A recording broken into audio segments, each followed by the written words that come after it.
This is the second tutorial explaining how to create the Google form surveys you are going to insert into each of those Kmail templates that were shown in the first tutorial. So if you'll notice, I'm logged into Google under my own personal Gmail account. You all either had or have now received Gmail accounts. If you haven't, you need to contact me so we can get that set up.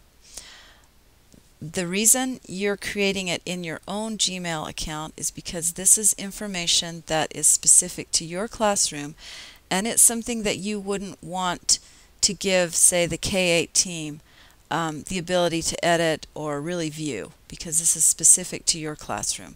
So what I'm going to show you, you need to make sure, first of all, that you're logged into your own Gmail account to create the documents there. So in the Gmail account, you have all these options, and I want you to click on More because that's going to get you to the Documents tab. Okay, so I scrolled down on More and it popped up my Documents tab. I'm going to get rid of that. So now you notice it's in my toolbar here. It's not located here anymore. It's now been moved out because they know, oh, you want to work with this. Yes, I do. So you can see that I have already created the 4 surveys that are going to be inserted to my Kmail templates. And this is how they're indicated right in the template. It's called Red Week Number 1. So it's very clear which one you enter into which template. So let's just pull one up for a second and take a look at it. Here's the green template that's sent the first week. Now, when you click on a document listed in your Documents folder of your Gmail account, you'll notice that it pulls it up as a spreadsheet. This is because this is how it's most easily viewed. This is how it's workable for you. And last year, as I was trying to do the two-way communication, I found it cumbersome to always be looking at Kmail to see which parents wanted me to call them back, which parents had a question that I needed to answer, which parents said they were fine and didn't need any further communication. It was difficult to keep track of that in Kmail because I have many students and I wanted a way to view all of their comments or all of their questions in one place. And that's why these were created, to be inserted into your Kmail PowerConference templates. Because, as you know, I love spreadsheets, and the power of a spreadsheet is I could say, all right, I have logged Study Island. I want to see everyone that has, or say they have logged Study Island, and then maybe I could go compare that to the Study Island report and say, well, you said you have, but I'm not seeing anything on the report. And then that's something I could communicate with them about. Or I have submitted last month's work sample. I want to see all the students that did, and maybe the students that didn't, I could send them a little reminder saying, I'm really looking forward to reading your work sample. However you want to use this, it becomes, once again, the power of a spreadsheet to sort and use as you would like to use it. Let me go to the live form so you can see what parents will see when they click on it. So this is the live survey that will, when they click on the survey in their Kmail template, this will pop up. Okay, and it says Green Week Number 1. That's fine. That doesn't mean anything to them. And here are the questions. So you couldn't see the choice of answers on the spreadsheet. That's why I wanted to pull this up so you can see. I submitted my last month's work sample. Yes, no, but I will next month. I don't know how to submit work samples. This would be a column I would want to pay attention to. I'd want to get all those at the top and say, well, I need to train these families on how to do that. Again, I have logged time in Study Island. Yes, no, but I will start. K and first grade students don't have Study Island access. Okay, great. They would click that, so I would know. Well, you didn't, but it's because you can't.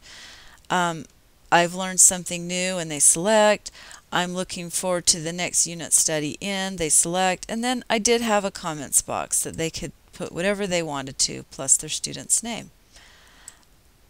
This is just one option. What I like about this is from your comments to me regarding the PowerConference templates, you wanted a little bit more individuality in the responses that parents were giving. And I think that's great. And this is where that can come in. I will be happy to provide this exact survey for each teacher that would like it just like I did it. That's no problem. I can share that with you. However, you also have the option now to create whatever questions you want that create that interactive two-way communication with parents. That's the goal of this. It's replacing a phone call, so it has to be in some way an interactive back and forth kind of communication. So however you see creates that best for your situation, then that's the kind of survey you can create.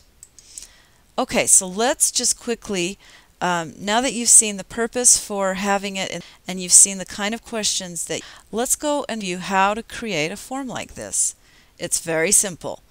So once you're in, I'm back in my documents file. Remember, I took the drop down and it put it out here. So now it's here and I'm still here.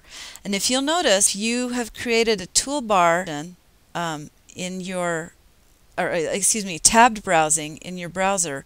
You can flip between the, there it is again. So now it didn't ever close down just because I opened one of the spreadsheets.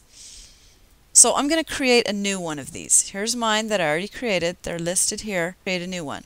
Create new, which is right there. And I'm going to create a form. And for those of you that are familiar with this, there won't be anything new following this training. So if you would probably be fine that haven't done it, please continue watching. So when you create a form, up pops this what looks okay, and you need to give this form a title. So let's just say template, and I would say Green Week number 1, and I will give you the names so that you can name them properly when you create your. Now this bar, this space right here, you can put anything in here. I said thank you for completing the survey. You could put your, whoops, except you would want to spell it correctly. Address is fantastic this month. Whatever. Okay, maybe you have some specific directions. Please complete this survey immediately and send it to me, or it will be sent to me. Whatever you want to put there. Directions for, or anything about this form that you feel is important for the okay, so that's wide open there. Now, the question title, what do you want the question to be? Okay, now, because it's called a question, it doesn't need to be in the form of a question. It can be a statement. I am a, choose one, yes or no. Okay, it doesn't need to be a question. But we had a question, and I'll just put it in here. I have a question. I phrased it as a statement. I love study island. It's not island. This week. Okay, form of a statement. Help text. This is just plain if they don't understand this, but usually unnecessary. So what type one? Let's just take a look at the ones. Text, if you can see the little box, used for one-word answers, like their name, their birth, their astrological sign, I don't know, whatever. Text one. If you want a paragraph text, which is what I use for one, it's a slightly larger box, allows information. I'll warn you about when you see it in, let's go to the spreadsheet. In the spreadsheet, it's nice and cell really big. When I'm using this, I limit a little bit my use of the paragraph format just to 1 or 2 so that I don't have a big long spreadsheet, because you know some people, and so anyway, what a paragraph text is. For my purposes, I did multiple choice, yeah, and then I put no, but I will this week if you remember. All right, so let's press, and then I click down option, and you see it highlights option 2. And then I put no, and I'm not going to do another one, so it's going to appear. Click it, there would be a blank box if I didn't type something. I'm not going to click it, so yes and no is all that's going to appear. You notice this little X? This is how if you didn't like an answer that you had. It got rid of the yes one, and so if you make a mistake, qualities here, Guys, this is just made. Okay, now I usually required question because I don't want them to open a survey they're going to answer. This is especially things like their name. I mean, we do not know who sent it to us. So I click question. It's that easy, okay? And see what your question looks like. Now let's say you accidentally and you didn't want it. Just go over here button, which is the pencil. It pulls up the edit box so you can fix this again. If you click done, and it goes right back. Okay, question that you totally, I don't know why I did that. This trash box, totally question. Do you really want to discard the question? I don't want to, but if you wanted to get rid of it, you could. Question 2. If you'll notice cover, it turns pink, and that means, okay, box, and the edit button to pull up the edit of this box. I'm going to quickly do another question. Name.